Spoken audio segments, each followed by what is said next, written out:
Want to speak real Romanian from your first lesson? Sign up for your free lifetime account at RomanianPod101.com. There are a lot of people working to learn another language, but there are also a lot of people who grew up speaking 2 or more languages without even thinking about it. If you're able to speak 2 languages, you're bilingual. If you can speak more, you're multilingual. In many countries, being bilingual or multilingual is normal or even expected. But in some countries, people grow up speaking and learning 1 language. If you speak 1 language, you're monolingual. So, what can monolinguals learn from bilinguals or multilinguals? This video will look at what it's like to be comfortable in 2 or more languages. Here are 6 pieces of information relating to bilingualism and multilingualism that you can use in your language learning. First, bilingualism and the brain. How does being bilingual or multilingual affect the brain? Do you dream in both languages? Do you see subtitles in your head for the other language as somebody's talking? The answers to questions like these are different for everyone. Some people may dream mostly in the language they're most comfortable with, and occasionally in another language. Some people may be able to effortlessly move between the languages they know, while others may get stuck from time to time. These are all normal parts of knowing more than 1 language. People who were exposed to another language since birth may have certain advantages in language acquisition over monolinguals. They may already be familiar with certain sounds and sound combinations that monolinguals are not familiar with. As a language learner, you're probably quite familiar with this. If you've already mastered a language and have decided to start learning a new one, you're probably going to unconsciously make connections to words in different languages. You'll think to yourself, this word has the same vowel sound as another word I know, so it should sound pretty similar. When it comes to studying things like new vocabulary words and grammar, however, monolinguals, bilinguals, and multilinguals all need to spend time learning and memorizing. So in your own learning, don't be discouraged by people who speak your native language and your target language. They may have had a totally different learning experience than you. Consider your language studies, not language abilities. Second, language mistakes and confusion. You may be wondering if bilinguals ever confuse languages in their heads. Generally, people who are fluent in multiple languages can separate the languages mentally. However, there are situations where people momentarily forget words, even in our native languages, or we think of a word in one language but not in another. In some cases, we might even want to use a word that exists in one language but not in the other. An interesting concept from academic literature on this topic is perfect bilingualism. It's the idea that someone can speak 2 languages perfectly at an equally high level.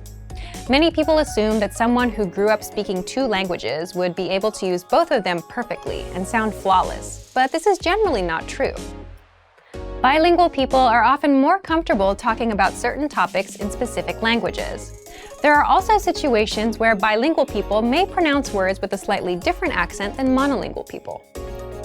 Interestingly enough, there's also a similar pattern among bilingual couples. Bilingual couples usually have a single dominant language. Even if they can speak another language with fluency and ease, people will usually use the language that's most efficient and comfortable. Third, bilingual societies. Can you imagine a place where you talk to your family in one language, your neighbors in another, your boss in a third, and write letters in a fourth? This might sound like a dream for many language enthusiasts, but in some societies, it's normal. This type of multilingual society occurs on border regions all throughout the world.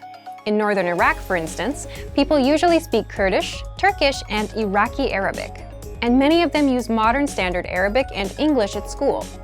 In some parts of China, people might learn English at school, speak their city's dialect of Mandarin when out shopping, speak standard Mandarin at work, and perhaps even speak another language when at home with their families. Some of these people might even say they're bad at languages. When people say this, it's often because they grew up using these languages, not learning them in school. When they were using a language at a friend's house and got their pronunciation corrected, there was no anxiety involved. This kind of learning is different than learning in a school setting, where tests and classrooms can cause pressure and discomfort. Media exposure plays a huge role, too. Many people around the world are functionally bilingual in English thanks to TV and YouTube. Sometimes parents, even in societies where people speak several languages, will put on educational English videos for kids to watch. But what's even more fun is something that's enjoyable for the kids that's already in English. You can do this too as an adult language learner. There's a time and a place for coursework, but if you're able to shut off the learning part of your brain and simply absorb content you're interested in, you'll be surprised at what you can pick up after a couple of months. Fourth, heritage languages. You might know someone from an immigrant family who speaks a different language at home than they do with everybody else.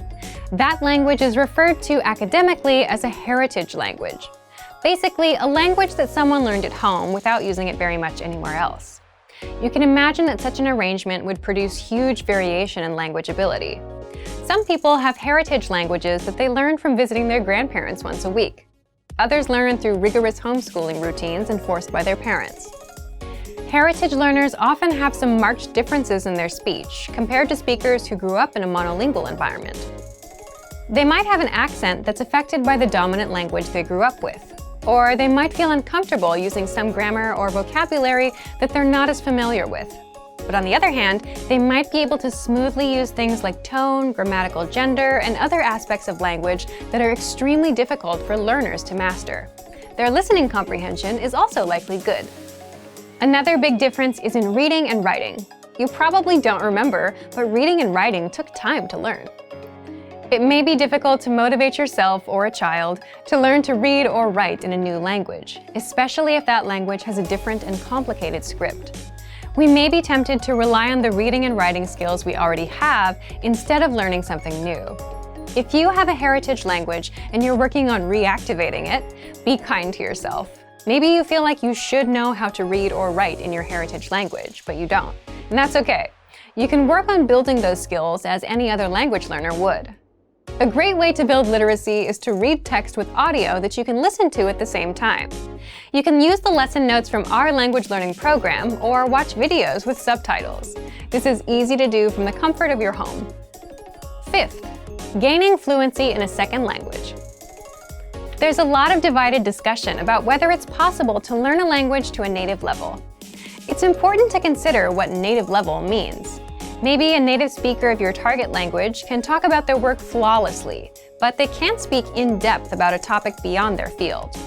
You don't expect yourself to be able to talk about absolutely everything with 100% perfection in your native language, so don't expect that you'll magically be able to communicate perfectly in the language you're learning either. Moreover, it's important to remember that nobody speaks flawlessly all the time. We all make mistakes, and we know how to correct ourselves and clarify information. The best speakers in the world make mistakes, even on stage. Everybody's stumbled over their words before. Does that mean they're not fluent in their own language? Of course not. You can do some amazing things to get a native-like accent in a foreign language, but they all take a great deal of work. Lots of people convince others that they're native speakers for the first few minutes of conversation. Does it really matter if you end up making mistakes after 40 seconds? 40 minutes? Remember, the perfect speech is not required to speak like a native. As we've talked about in this video, lots of bilingual and multilingual people have strengths and weaknesses too. Sixth, can a bilingual person forget a language? Language skills can deteriorate over time if they're not used. If you're very busy with one language and rarely use the other, you might see a drop in your abilities in the language you don't use as often. Completely forgetting a language takes a very long time, though. While you might forget a word here and there in one language, you likely won't lose a language completely unless you don't use it for decades. This is something to think about for anyone who is considering spending their life in another country. Make sure to keep your language skills up. Otherwise, as time goes on, things may be harder and harder to remember. Being bilingual or multilingual is pretty interesting. A lot of language learners compare themselves to bilinguals or multilinguals. Remember that bilingual and multilingual people put in work too, when they were kids. So don't feel discouraged if it seems like your own learning is slow. It simply takes time, and that's true for everyone. For even more tips and information related to language learning, check out our complete language learning program. Sign up for your free lifetime account by clicking on the link in the description. Get tons of resources to have you speaking in your target language.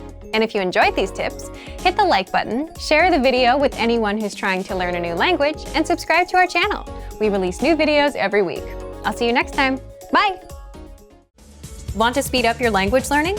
Take your very first lesson with us. You'll start speaking in minutes and master real conversations. Sign up for your free lifetime account. Just click the link in the description.